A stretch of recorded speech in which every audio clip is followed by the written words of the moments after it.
Hi everyone and welcome to this episode of Keipert Labs. Today's video is about standard states and the enthalpy of combustion and formation. So we're going to introduce what we mean by standard states. We're going to introduce this concept of called the enthalpy of formation, or delta HF, for a given compound. We're going to connect that back to what we've previously learnt about Hess's law, and then we're going to introduce or define now in context the enthalpy of combustion. And see how it relates to this new concept of the enthalpy of formation. So when we're talking about standard states, we're thinking about it as a reference point to which the properties of a particular substance can be compared to other sets of conditions. So we can say, right, well, if this is its standard state and then we change those conditions in some way, it allows us to compare and predict what will be happening at those different conditions. Now, one thing to keep in mind here is that the standard state may be a hypothetical scenario. It doesn't necessarily have to exist in nature in real life. It's just this kind of a reference point. Now, for many substances, for many elements and things that it will be their natural state in what we would find, but it doesn't necessarily have to be a valid theoretical construct. Okay, so what do we mean by the standard state of a substance? Well, so for a liquid and a solid, it's the state that it would be at a pressure of 100 kilopascals, or normal atmospheric pressure. Okay, because we can recognize that when you change the pressure of a substance, particularly a liquid, that then it can be compressed and change state into solid, or if we reduce the pressure, it can turn into a gas. And so by setting that as our standard value, that's what we mean. For gases, the state that it would be if the substance behaved as what we call the ideal gas. Remember, we've talked about ideal gases before, at a pressure of 100 kilopascals. Okay, recognizing that just like before, when we change that pressure up or down, that behavior changes. And so an ideal gas, being that where the particles aren't interacting with each other, they experience elastic collisions so that the gas doesn't run down in energy terms. Okay, so again, this is fairly hypothetical, but that's how we set it. For a solution, the state that it would be, the standard state is if it was behaving as an infinitely dilute solution at a concentration of 1 mole per litre. Now, those two things seem a bit strange. What we mean by infinitely dilute, like, if the particles are behaving as though they are the only one of that substance in the solution, but at a standard concentration of 1 mole for every litre. Okay, now, the reason we do this infinitely dilute part is because the particles of solute can interact with each other in solution.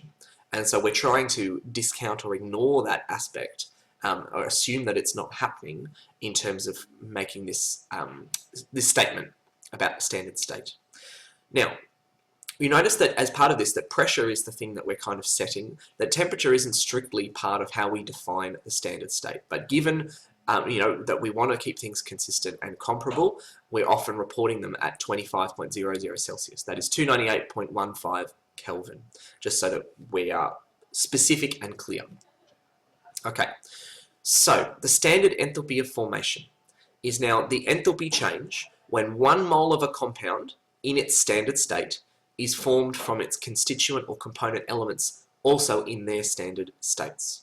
So it's the energy that's involved in taking the elements and connecting them together to make that compound, provided that we've kept everything in those standard states. Okay, so to give you an example, the formation of carbon dioxide in its standard state, which is a gas, from carbon in its standard state and oxygen gas in its standard state. So the heat of formation, or the enthalpy of formation, delta HF, is minus 393.5 kilojoules for every mole of carbon dioxide that is made. Okay, likewise for water in its standard state of a liquid, okay, forming from hydrogen gas and oxygen gas, we've got minus 285.8 kilojoules per mole. So what this allows us to do is to say, okay, well, the energy that would be involved in putting this compound together can be expressed as an actual number. And then what that will allow us to do, I'll show you in a moment, is allow us to do calculations to think about, okay, well, when we combine certain compounds together or when we break them apart, what energy is involved in those changes?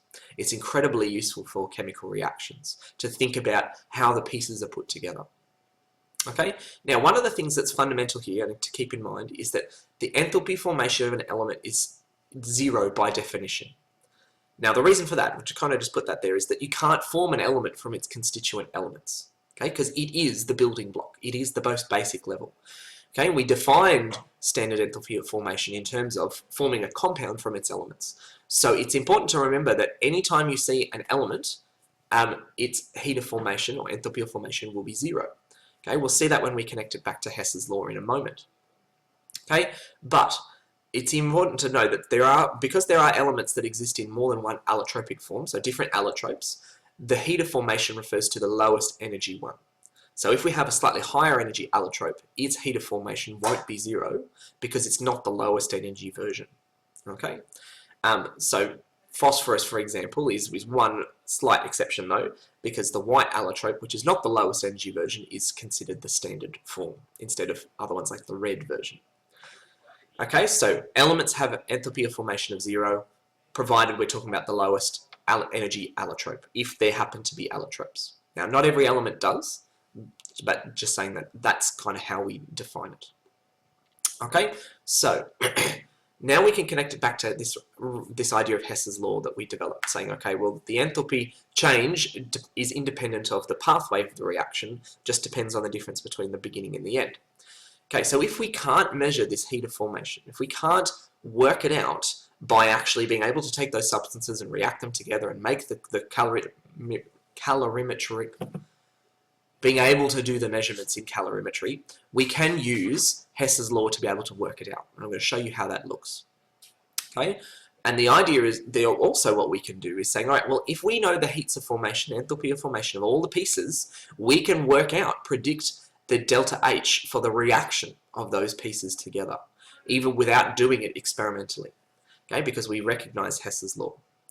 Okay, so what we also then now say is, all right, the amount of moles that are reacting in this situation does have a bearing on how much energy is involved, and so it's important that we make sure that we're clear about the mole value. So if more than one mole of a compound is consumed or is being produced in this particular equation, we need to multiply the heat of formation value by its coefficient in order to get that heat of reaction.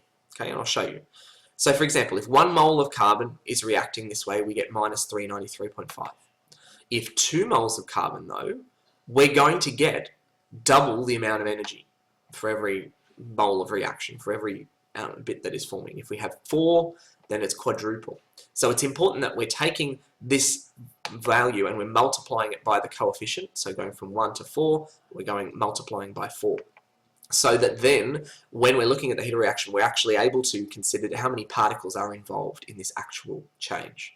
Okay, so it's important to keep an eye on that. And then also, that means that if we get to the situation with Hess's law where we're actually multiplying reactions to get certain numbers of coefficients, that the delta H values get multiplied as well. And I'll show you that a little bit later.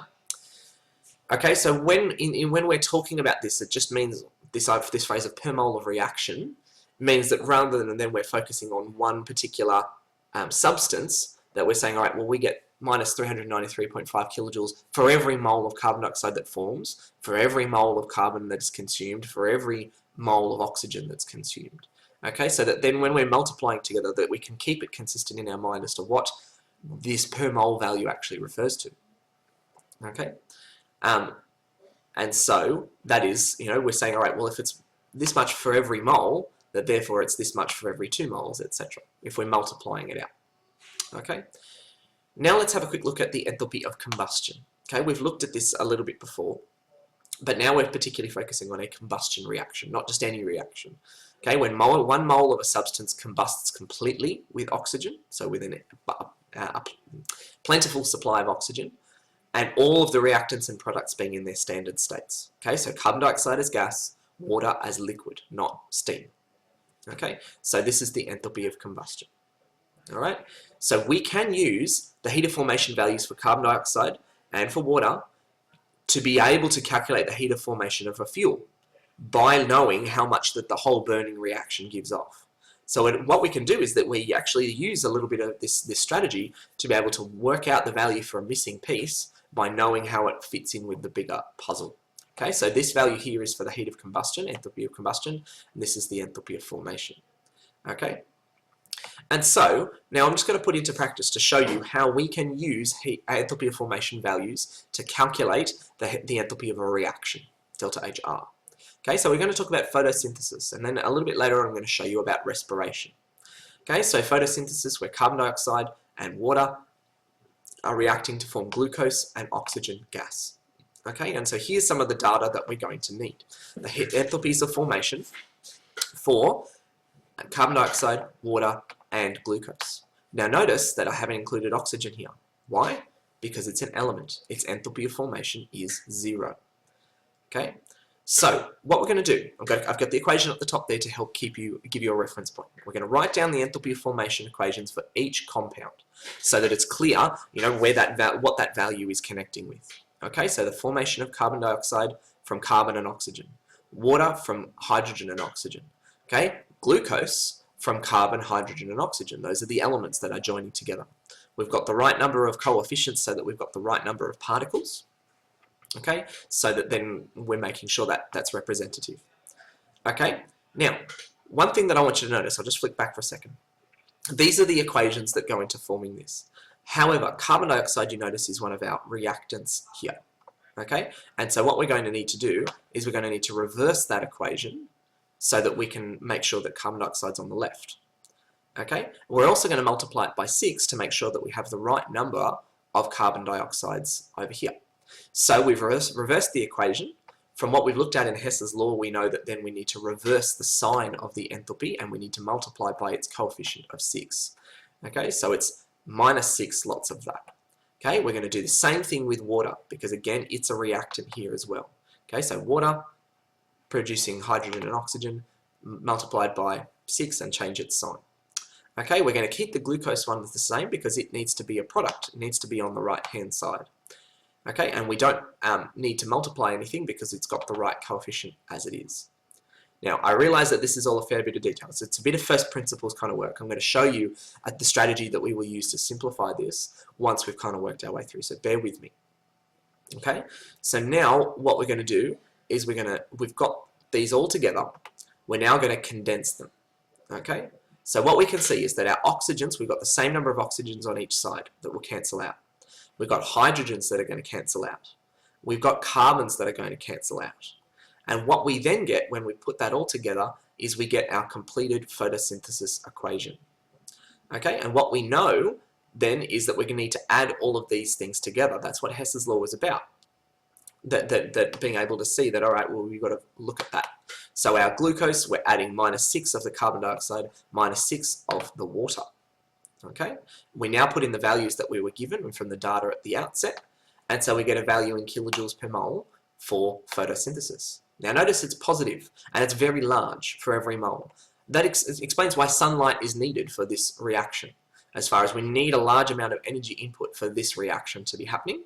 Now, this equation is a simplification of the actual biological system. There's lots of little steps in between, but we know from Hess's law that it doesn't matter how many steps are in between. The difference is only to do with the initial and final states.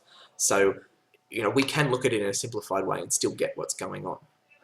All right. But so what that now means, if we just flick back for a second, this process here is kind of what I want us to focus on. And I'm going to unpack a little bit now. Is that we went through all of this process of multiplying and rearranging and reversing and things like that to get the simple kind of expression here. I'll notice that we have a product and we have our reactants. And we have the heat of formation of our product minus our reactants. Okay, that's going to be the general thing we can use for any reaction, as long as we know the stoichiometry coefficients and the enthalpy of formation values. Okay, so the enthalpy of reaction is equal to the sum, that's what that sigma means, this little backwards E, the sum of the heats of formation of the products minus the sum of the heats of formation of the reactants. So now, after looking at that complicated example, we've distilled it down to a representation, a ratio, a formula, a process, that as long as we know what the products are and the reactants are and their coefficients, we can now use this process to calculate the enthalpy of reaction. Okay, so just to tie it back to what we've just seen. Okay, so we have products minus reactants. Now the 6 is because of their coefficients. Okay, so we need to make sure that we're multiplying the values as we need them, but we're subtracting 6 lots of carbon and 6 lots of water from our glucose. Now, we could do this same thing here. I'm not going to work this through, but the idea is that we could now do this same process for respiration, which is essentially the reverse of photosynthesis. Where we take glucose and we burn it or it gets broken down in the presence of oxygen gas to make CO2 and water. Okay, we've got these same values, so now we could do the sum of the products minus the sum of the reactants, and we could get the value that we need. Now, we remember from Hess's law, I know bear with me, this video is long, that we've seen that for photosynthesis and respiration, because they're essentially reverses of each other, that then the sign of the value for respiration will be the opposite, but the same size as the photosynthesis one. So we had plus 2,890 kilojoules per mole. This should be minus 2,890 kilojoules per mole. And I would encourage you to work this through as practice to see if that bears out. Okay, very quickly. We introduced this idea of standard states. That is this typical state of a compound under certain conditions that allows us to calculate its properties at other conditions. We introduced the standard enthalpy of formation. We connected it back to Hess's law and seeing that, all right, well, how can we use Hess's law to both calculate this and incorporate this to calculate enthalpies of reaction, like in the enthalpy of combustion? And then being able to see how we can use this idea of products minus reactants to calculate the energy changes. All right, thanks very much for watching. Bye for now.